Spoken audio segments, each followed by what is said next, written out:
you ready to go beyond the basics of marketing?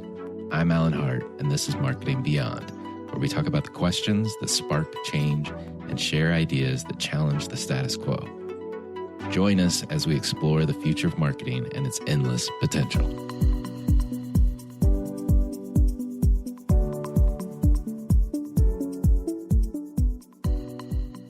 On the show today, I've got Kevin Hein. He's the Chief Growth Officer at GIPHY. Yes, that GIPHY, the tool that we use on so many screens to message our friends and colleagues. We talk about what GIPHY is today, how to think about the business, the fact that GIPHY seems to be everywhere, reaches over a quarter of the world on a daily basis, and the magic of GIPHY, how we use it, what kind of smile it brings to our face, and how do brands work with GIPHY today to influence culture and drive business results. That and much more with Kevin Hein.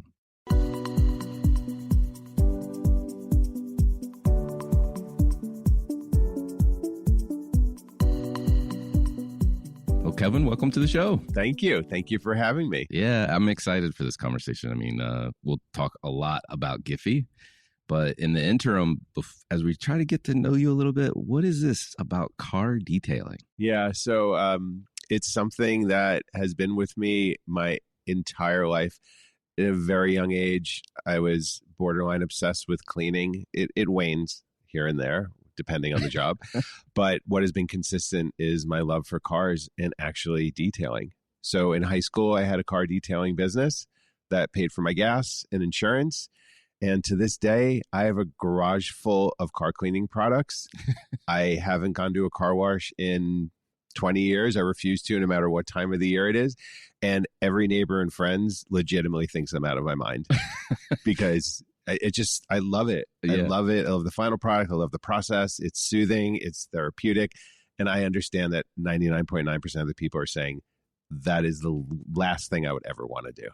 It does seem time consuming, but if it is your like meditative state, I totally get it. It is. Standing away and seeing a clean car that's going to get dirty in 20 seconds is just like a 20-second joy. It really is so fulfilling. Okay. All right. So from car detailing in high school to Chief Growth Officer at GIPHY, tell me how you got from there to here. You might think that there are no parallels there, but there are.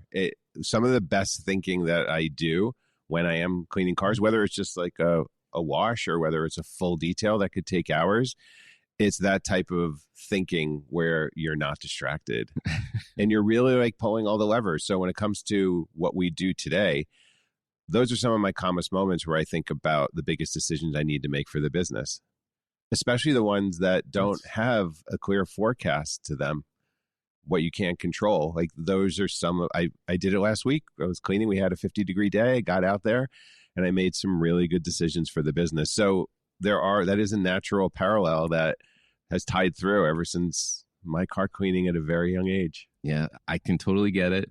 I don't want to clean my car though. I understand. But it makes perfect sense. And I guess, other people, it's in the shower. You're thinking about the decision that's going to make or whatever it is. But that's interesting. So, what was the first professional gig maybe out of college? Yeah. So I fell into, through a friend's network, print publishing at a company called Ziff Davis. Oh yeah. And at the time, print and tech were emerging. And we're sitting here in Austin, and Michael Dell reared his head in the desktop computer. And I was fortunate enough to work for a brand called PC Magazine, which at the time was the magazine, the Vogue of, if I may, if Anna's listening, sorry, the Vogue of tech, and incredibly profitable business. And that's where I learned the fundamentals of strategic selling at a very early stage in my career. And I still refer back to it many times. So that was my foundational training, and I found success. I was the youngest outside salesperson ever, traveled the East Coast. And that I think back to that foundation many times, actually, with how I lead now in the company with, real quick, there's the structure around opening market, buyer, competition, right? Creating a narrative instead of leading and saying, here's my brand.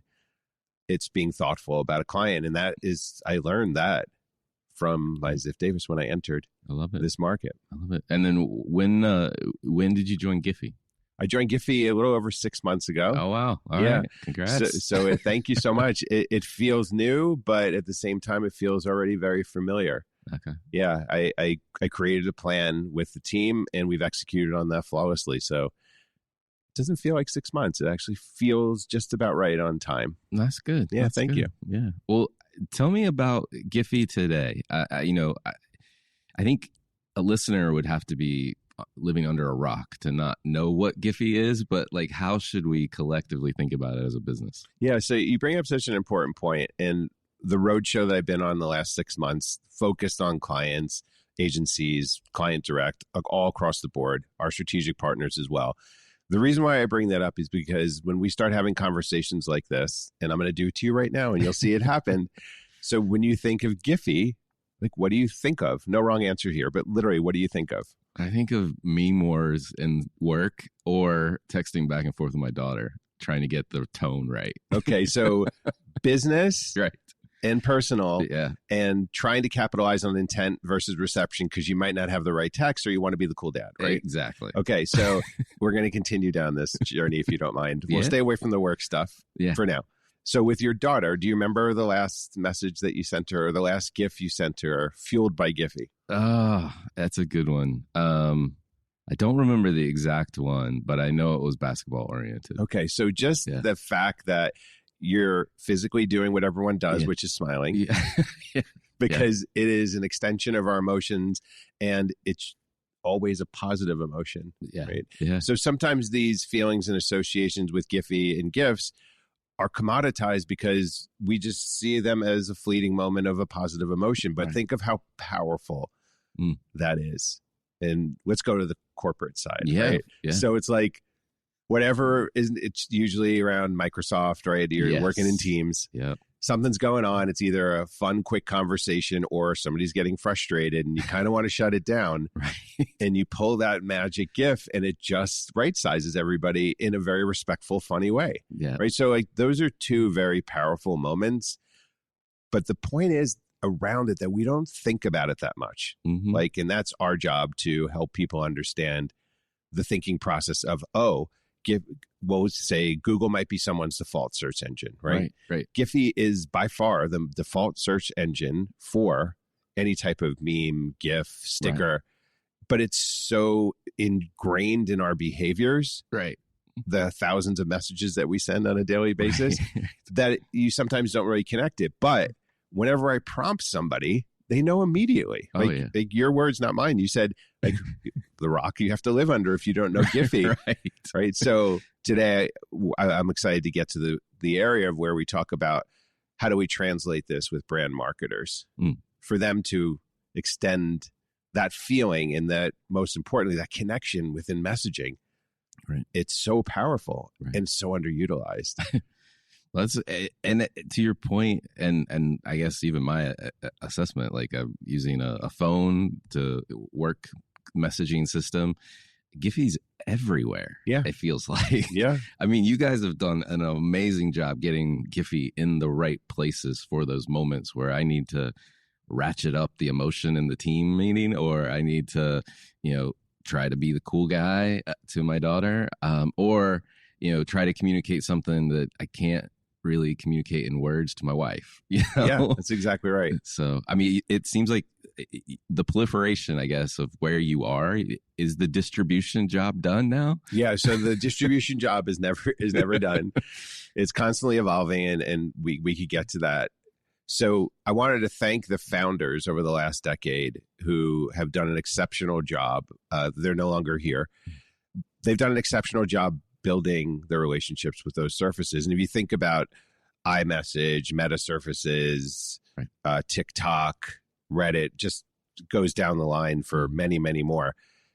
It's literally represents, on a daily basis, we're reaching a quarter of the world. Wow. And when you think about all of the platforms, digital, analog, whichever, you think about those places where how many X people could you reach? Mm-hmm. And once you hit the B word and you're a billion plus, it becomes pretty small. And we are the only brand that could have this global reach consistently across all the surfaces that I believe is the least, I like to say, exploited, which might be the wrong adjective because it feels like very intense, but what an opportunity. Yeah. Yeah. I mean, to your point, a quarter of the world is insane. Yeah. Stat. And then, the notion of this, like, I'm just going to call it like magic of GIPHY, right? To help aid in that communication. Would you agree there's like something magical about being able to search for the exact thing that you're looking for to communicate the point you want to get across? Yeah. So I think the magic comes in different forms. One we discussed, which is just how it makes you feel when you're doing it. Right. It's usually hysterical. Yeah. It usually shuts down discussions in a very positive, fun way, or it amplifies discussions. But that association between joy and personal expression is so incredibly powerful, especially these days when the attention economy is at what it's at. The second part is its opportunity with brands to take advantage of this in a way that doesn't feel intrusive. Right. Like we talk about ad experiences, whether it's from the Super Bowl or a programmatic partner pushing an impression in front of somebody. We've become so muted to ad messages that even the ones that are so in your face, you're like, yeah, I kind of expected that. And the beauty and the elegance about GIPHY is that it's part of the conversation. And it's not intrusive. It's additive. It's a natural extension of what you're talking about. Your example with your daughter. Right. She probably didn't respond. It's like, Dad, that's weird. And I wasn't talking about basketball, but it was probably dead on. Right. So it's just this magic that literally is not anywhere else. If you think about it. Right. Like a little emoji or emoticon is not going to deliver that same message as a perfectly crafted, perfectly selected GIF that is new to people. Right. Like the other part is the immediacy, whether it's a live sporting event and being able to produce that in many cases instantaneously because of our content creation team is relevancy, right? Yeah. It's all there. Well, and it captures to your point, an element of the immediacy, the cultural connection, if you will, too. Because my daughter doesn't write back even. It's weird. She just texts me this creepy GIPHY guy that like peers out at me, and I'm like, okay, yeah, I got it, creepy dad, I got you. And she send the message back. Yeah, exactly. So, well, how you were talking about brands, how do brands work and engage with GIPHY? Like, what does it look like? Yeah, it comes in a lot of different flavors. The one word I would want to use is collaboration. And in our world, that might sound so cliche and eye-rolling because everybody wants to be a strategic partner who collaborates, right? So what I mean about collaboration is, let's talk about a Super Bowl ad. You have your 30-second spot. You spend $2 million on production. You're spending $7 million on a 30-second. And then you have branding around it. But usually it exhausts a large part of your budget. Let's pretend that you wanted to extend that. In fact, we did this with CeraVe, the campaign for 2025, which makes everyone smile too because it's hysterical. It is funny. Right? So they had their spot, and then we actually created custom content off of that. So we did what we call a cut down. So we could take the 30-second spot and then make it into a 3-second GIF. Based on our insights, we know it's going to work. But what we also did is we created a unique GIF that wasn't part of the cut down. And the performance, the outputs were really powerful. It extended their campaign with time and impact. And that's, you want that long tail, right? Because if you look at the metrics of a Super Bowl spot and it goes up and to the right, and then the next day it's just like crickets. Right? So how do you keep that going? This was one way that we've proven, and that's every Super Bowl advertiser should be looking at extensions on GIPHY and other platforms. Right. But it's hard to do. Yeah. No, it is. What else? I mean, what else out there is able to get the reach and drive the impact in a conversational way? There really is not something that's going to capture the moment like you're just describing. Immediacy. Yeah, exactly.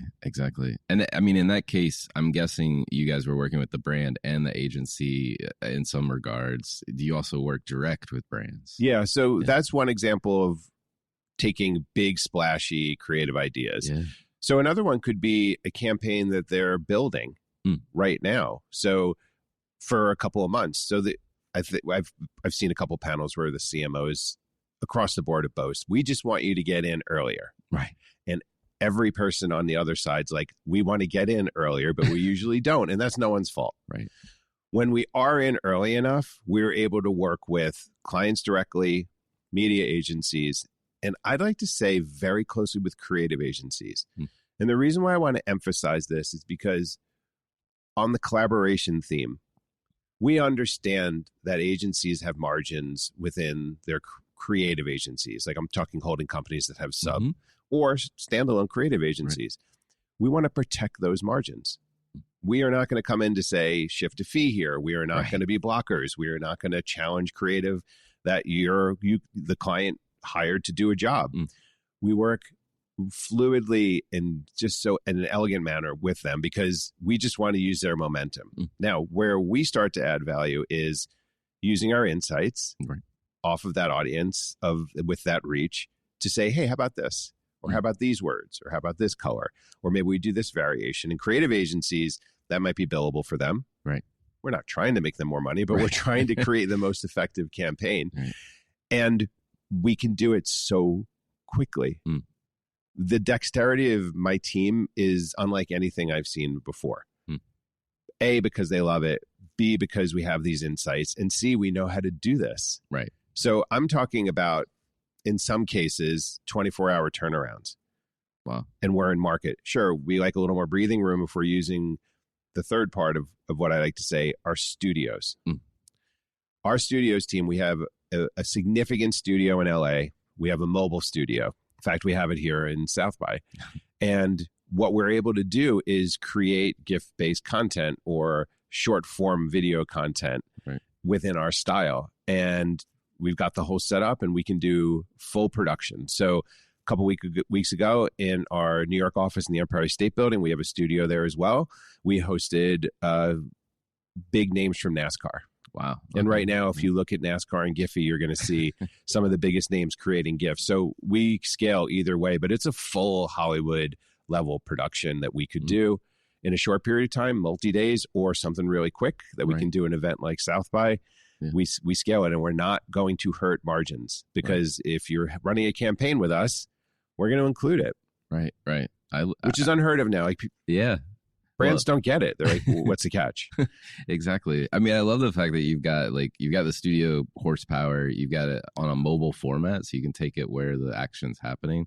I mean, I'm thinking about, we started with Super Bowl ad, but like you could probably create GIPHY content of the behind the scenes aspects, right? As because your talent's sitting around, right? Like most of the day for that moment where they're going to do the recording, there's a lot of opportunity to leverage that. So what's fascinating about that is we've experimented with that and majority of the time it's a hit. And sometimes because you can't predict everything, it just doesn't work. It comes down to this, the editing, the opportunity, who are the actual people in it, what is the focus. But we have a lot of behind the scenes and we get approvals on it. We can make that into some magic. But it's interesting of how it isn't always a guarantee. But it's a great idea when it's done and curated properly.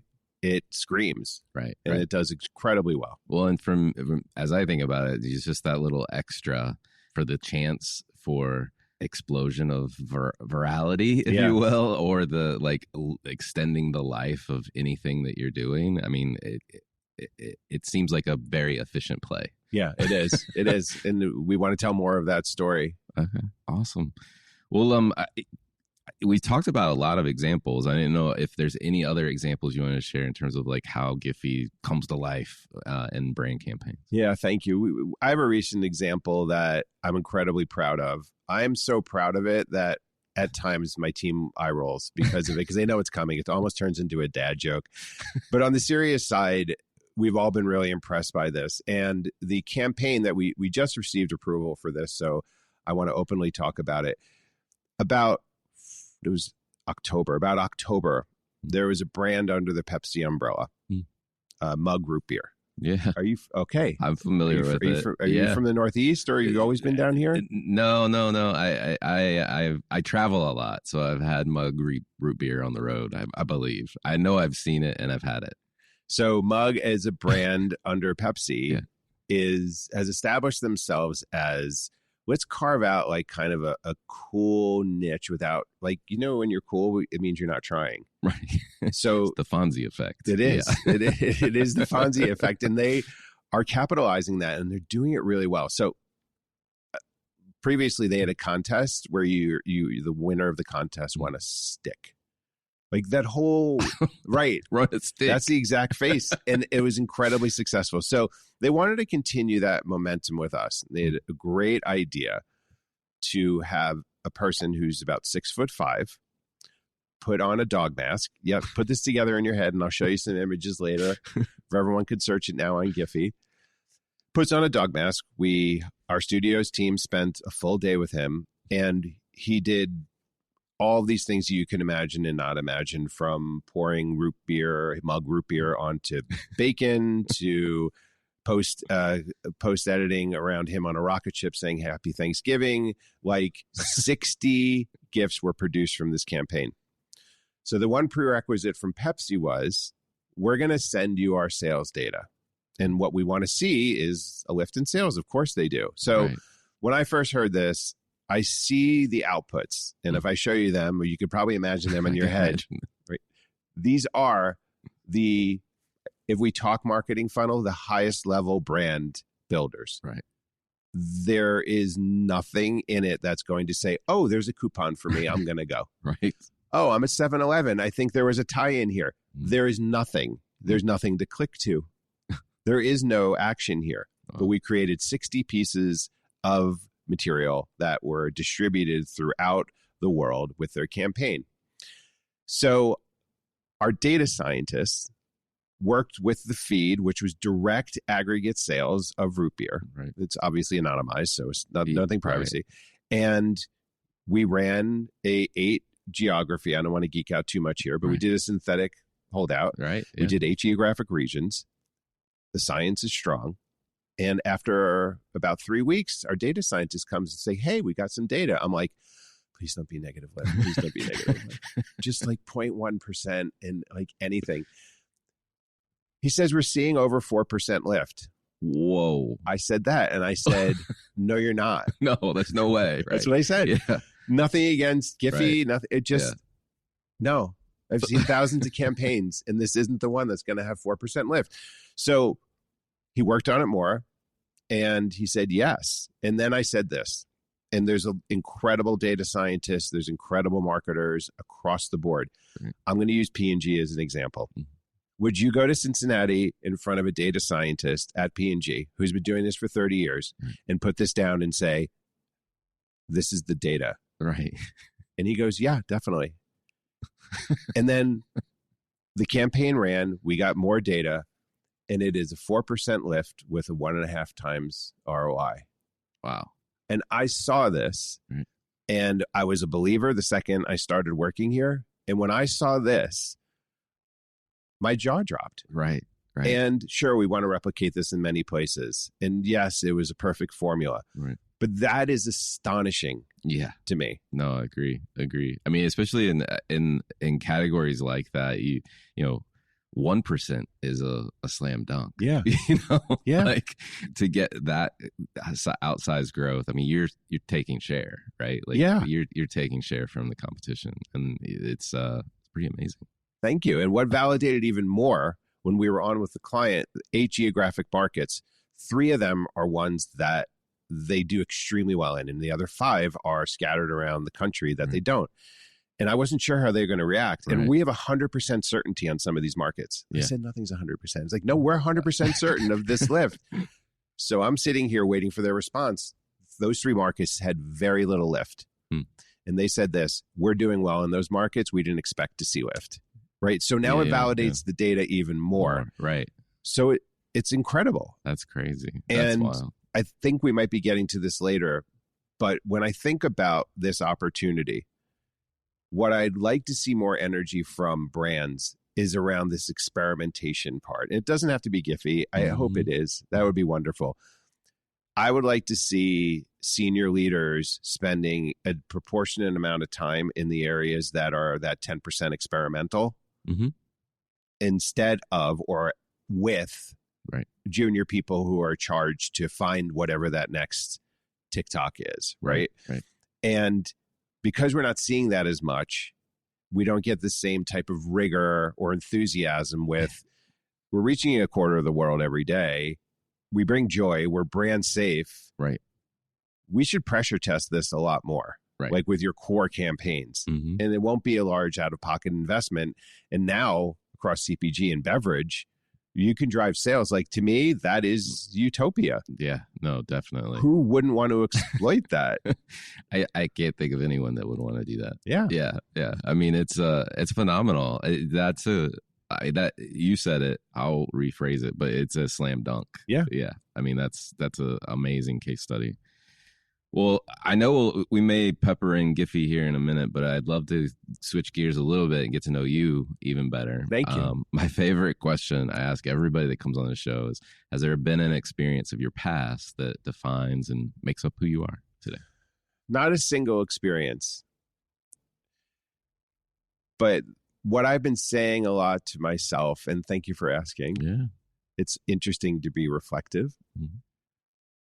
The one phrase that keeps going on my mind is, it's a chapter in the book. And what I mean is that we have these moments now, and obviously what's going on from a geopolitical perspective, whatever side you're on, the speed, like it used to be cliche, things are moving so fast. And now nobody even says it anymore because it's just a constant. Right. And it could make you feel in that moment like it's really spinning and you don't know how to get out of it. Right.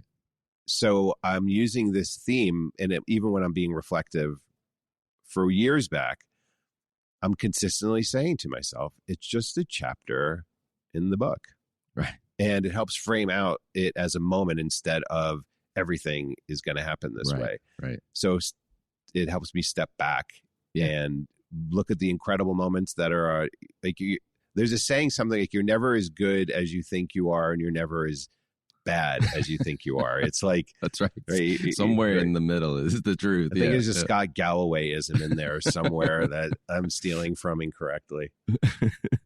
No, I love that notion of it's a chapter in the book, because it does give you perspective. Sure. Right. That I think that's the biggest thing I would take away from that, is being able to step back and say, this is not everything. Yeah. This is just the chapter that we're in. Whether it's the mug or whether it's somebody threw a shoulder at you while you were walking and you're still angry about it, right? Those are the micro moments. That didn't happen to me, by the way, but it's the first thing I thought of as a comparison. Well, it is pretty crowded around the streets right now. That's right.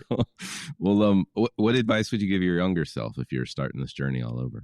I'm gonna stick with the comparisons, because it really is what I was thinking. There are sprints that you need to win. Yeah. But really, the marathon is where you're going to build those foundational skills that are going to help you in all parts of life, whether it's work or your personal life. And thinking back, of whether you're putting yourselves as you're 15, 20, or 25, whatever year thinking back to, I had that ingrained to me, but I would look back to say, I'd want to put it to practice a little bit more. The second part is, you might think, or this is what I would say to my younger self, that I have a strong ability to size up people pretty quickly, and it's not a skill. It's more of a fight or flight protection. And I tend to be right about people. When I was younger, I wouldn't realize when I was wrong. And now, when I'm not right about people, it's actually a joy, because I didn't pass too much judgment on them.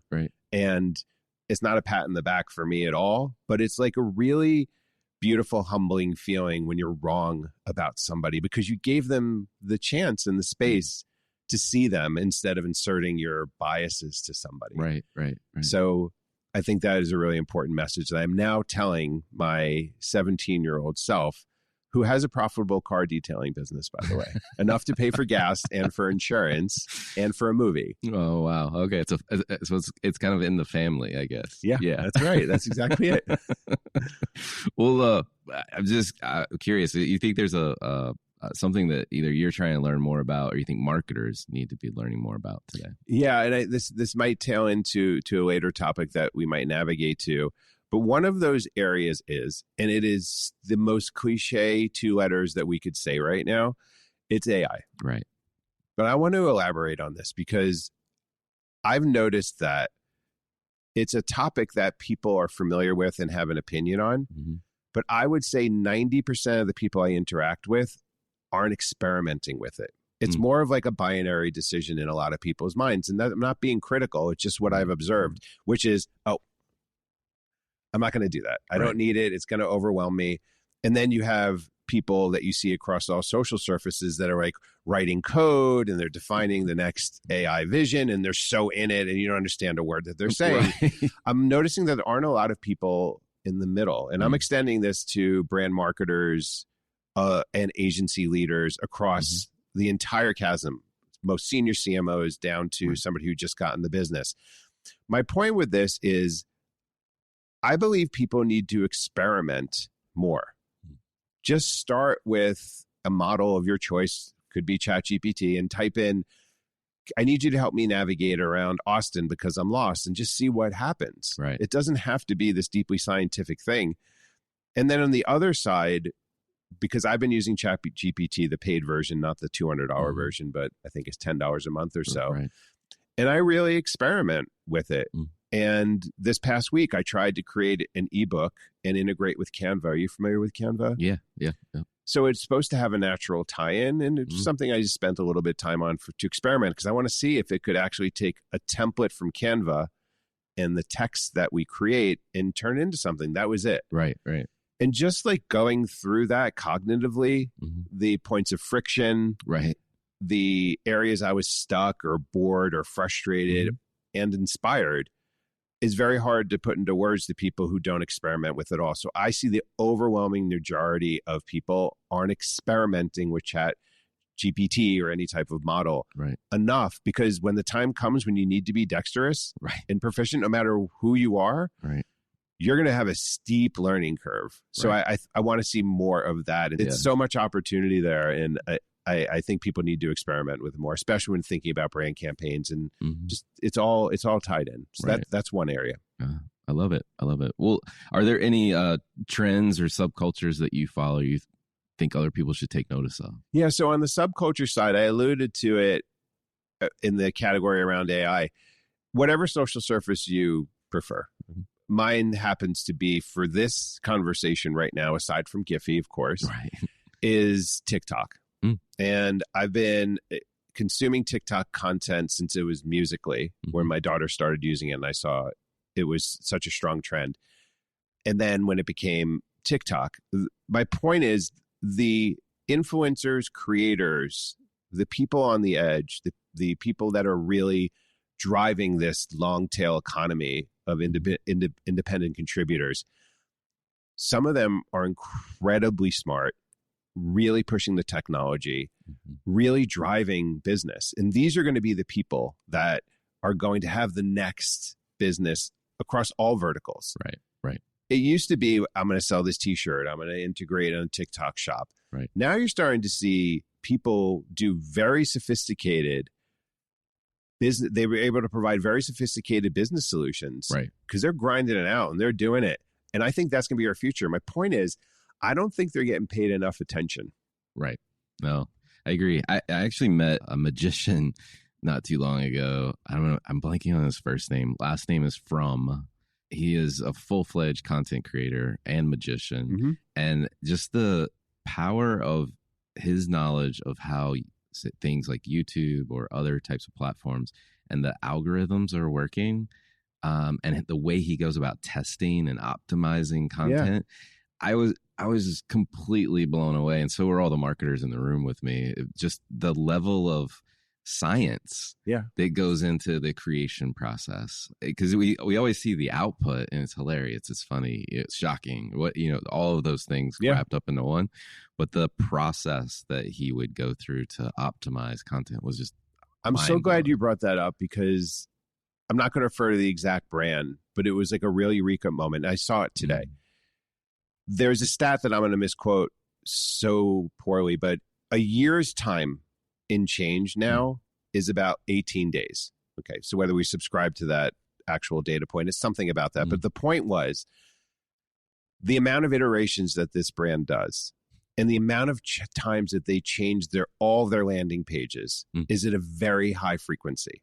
So the point is if you produce a product and it's working, it doesn't mean it's going to work 18 days from now. And that type of optimization, insight-driven optimization, is the norm now. It's not, look, a magician's doing it. Yeah, I know. But think about how many brands keep their page static. Wow. And then think about how many brands, like when we're talking with brand leaders across the world, as far as that experimental budget, or we could play two roles. We could, as like CeraVe, we can strongly complement a core buy. We could be the core buy. This is the third role. The other one is that test and learn phase. Right. Yeah. It's fun. Right. We have data points that can prove it. We've got the reach. I want to see, if I had a challenge to brand marketers, agency leaders, and it doesn't mean that GIPHY is always the answer by any means, but when you're thinking about a brand safe environment that could reach this many people with actions that people are doing millions and billions of times a day within messaging across all of the surfaces that everybody uses across the world, the experimentation and the test and learn and the iterations should be borderline fun. And we're not seeing enough of that. And with total respect, let's just stick on the CMO. I know you've talked to a bunch of CMOs lately. It used to be an 18-month CMO gig. Now it's like 20 minutes. I completely understand why they will look at digital as an accountable, measurable way, whether it's an MMM model or whether it's your programmatic outputs that show the direct correlation of sales. That can become a safe, addictive drug. What I'd like to see more of is that experimentation side. And I think every CMO listening is now like punching the ceiling of their car saying, I do all of that. But the board won't approve me to do that because it doesn't have the data points to support that strategy. And I think whether it's the Pepsi Mug campaign or any of the fresh campaigns that delivered on the Super Bowl, which is a whole other discussion, you see that the brands that understand that a little bit, like I was thinking back to the Bud Light campaign with the What's Up? Oh, yeah. Classic Super Bowl. And that is timeless, even if you watch it now. And that wasn't too experimental, but that was like a little experimental, a little risky. But wow, what a hit. And now, nothing against insurance brands. It's Flow, it's an Emu, it's Mayhem. It's a gecko. It's a rinse and repeat. And I think that their data shows if it isn't broken, and so nothing's challenged there. In highly competitive, low margin business where we need change. And look, that's across an entire vertical that's spending billions of dollars. And I'm sure they have every signal in the world that's showing there's no reason or no CMO. Why would I change that? If I'm getting lifts and we don't have churn and I'm getting new people to join our insurance company, why would I move Flow out? They've tried, so many times. So what's the answer? I don't know. But I'm pretty sure that's going to end. Mayhem is going to end, and it's not going to be a slow draw. It's going to be like a light switch. And what are you substituting it with? Well, to your point, if you haven't been testing, you don't know what to substitute it with. I'm sure they are. But how much time is a senior exec or a CMO spending in the test and learn phase? Probably not a lot. And that's not their fault because they're trying to keep their job. So it's like that push-pull, I think, is a big opportunity in the industry with all brands. And if Mug can do it as a small brand, and they listen, Pepsi's got 15 brands that are $1 billion, And if we're going to come back a year from now and it's like, mug's going to be like played out, right? Because they're going to be like that $1 billion brand, and then they're going to have mug that's like strawberry mug. Right. I hope so. That'd be awesome. Strawberry root beer mug. Strawberry root beer mug. All right, you heard it here first. Yeah, they trademark it. Yeah, I mean, you're right. And I remember it was a few years back. I was on a panel talking about marketing measurement and where things were going, and I remember making a comment, which is at the heart of what you're describing, which is when everything is going great, what can I change? Yeah, the creative. Yeah, like the spark that is at the underlying pen of this model, which is not actually being measured in its truest sense, right? I mean, there are now ways you can do that, but like normally we're just looking, is the chart still going up? That's right. Not how do I bend the curve to a new trajectory? That's right. But think of the mindset and confidence you need to do that. Right. Right. If you're across Meta, you're across Google, maybe a little Amazon if you're CPG, and you're using programmatic, you have 90% of the market served. Right. And if you're showing incremental gains and you don't have strong attrition, why would you experiment? I mean, you want to, but really, why would you do it? Right. There's no incentives really to do it. It just has to be you, right? That's right. So what we welcome, because categorically, from a reach perspective, from a brand knowledge perspective, meaning I know what GIPHY is, I know what it does. Right.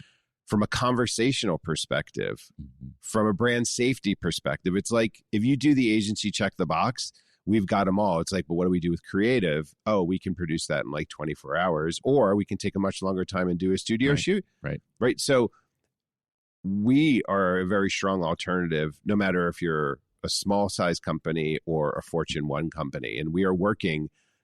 What is actually interesting is they do an analysis of our accounts that we have active. We're attracting the Fortune 100 brands. Yeah, of course, we're going after them and they have larger budgets. But across every single vertical, aside from pharma for regulation reasons, but I think we're going to find ways for OTC, brands are running to us. Right. Maybe a little bit because of that friction that we're talking about. Maybe they're looking for alternatives. I like to say my sales team is really strong and consultative. Yeah. But I think when we're here next year, and I hope we are, whether we're in New York or down here by South by, where GIPHY is a year from now is going to be in a much different place. I'd love to say because of our efforts and our wonderful platform, but I think it's going to be because of this necessary shift in the market. Right. Of, like you said it, the creative. Yeah. But how diluted has creative become? Right. Well, and it's unfortunate, there's not many other places where you can insert yourself in everyone's day-to-day life in a way that they want you there, right? Because they're trying to express themselves, and the creative that you have out in the world is a tool for them to do that. And now you've married your brand to that person. Yeah. Almost extremely well said. And listen, if GIPHY creative was stale and old, sure, then it would be this stale old experience. But the freshness and the cultural relevancy and the timeliness, it's a perfect package for. My biggest secret is the brands that are working with us. They're like, don't tell anybody, right? And we want you to be all of ours. And like, listen, there's plenty of impressions and plenty of reach and plenty of room. But once that light bulb goes off, and I've seen it times in my career of just like, ooh, why is this a flawlessly run? Why is this campaign been flawlessly executed? Wait, you over delivered with organic distribution? Wait, you're not charging us for the creative? It's almost like too good to be true. I need to create a little friction, I think. Right. So they feel like we had to really negotiate there. I'm like, no, we're just awesome. I love it. All right. Well, I have one last question for you. As you think about the role of marketers today, what do you think is the largest opportunity or threat facing them? The through line of what we discussed. So I believe that the opportunity is thoughtful, creative, which sounds cliche to an extent. And what I mean is that test and learn and understanding that a little bit more time thinking about not wanting to be different, but really looking at your unique selling proposition, really looking at the essence of your brand And then being mindful of the modes. Like we're talking about personalization a lot again, Right. which seems to be a theme I'm hearing. But if you're mindful of the mode of the mindset of messaging, like you talked about it with Right. your daughter, Right. you don't want a hard, stern message there. Right. It has to be the exact opposite.